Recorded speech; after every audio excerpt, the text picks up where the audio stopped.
बहुत खुशी की बात है कि आपको इसका लाभ मिला हमारे छोटे से प्रयास का। अब ये तो आप चिंता छोड़ ही दीजिए कि गुरु छूट जाएगा। गुरु नहीं छूटता, हर कोई छूट जाएगा, गुरु नहीं छूटता।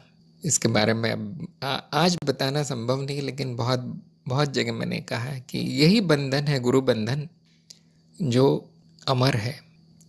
लेकिन वो बंधन नहीं है, वो एक हो जाना है, गुरु से एक हो जाना।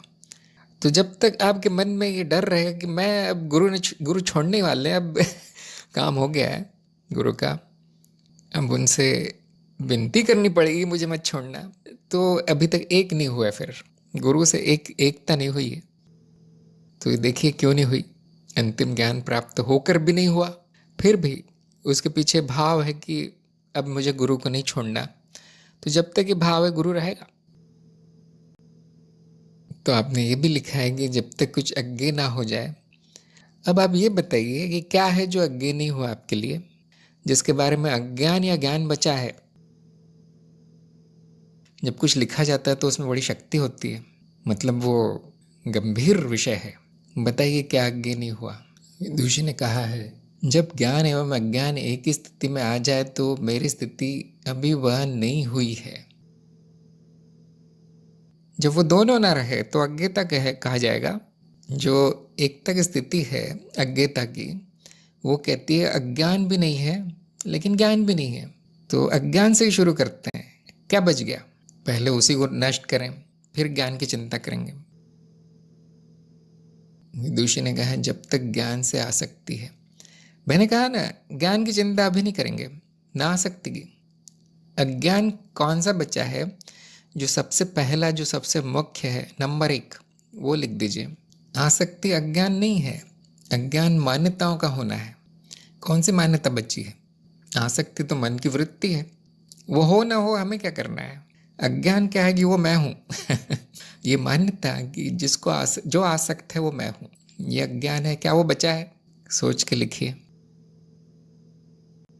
नहीं बचा। तो किसकी आसक्ति ज्ञान से? कोई एक बात सत्य हो सकती है, या तो वो आसक्ति झूठ है, मेरी नहीं है, या तो वो सच है और मेरी है। दोनों में से एक चीज़ सत्य हो सकती है, वो निर्णय आपको लेना है।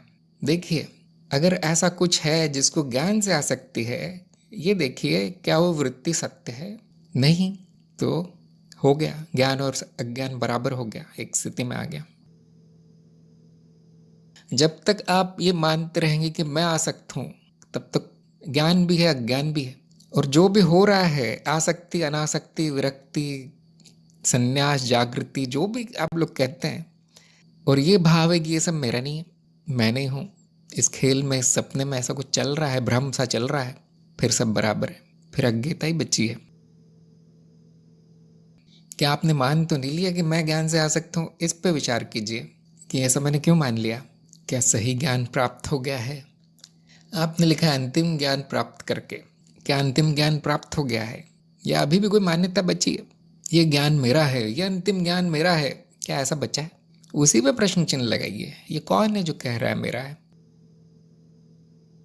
ऐसा नहीं हो सकता। देखिए, अज्ञता की स्थिति में ऐसा नहीं होगा कि आप 1 हफ्ते बाद, 2 महीने बाद, 1 साल बाद आ जाएंगे। हो ही नहीं सकता, असंभव है। अभी इसी समय हो सकता है। वो आपने लिखा है कि जब तक मैं ना, वो नहीं होगा जब तक सब अज्ञे ना हो जाए, बिल्कुल नहीं होगा। वो अभी है। आप में कोई मान्यता है कि वो अज्ञे नहीं है, कुछ समस्या है।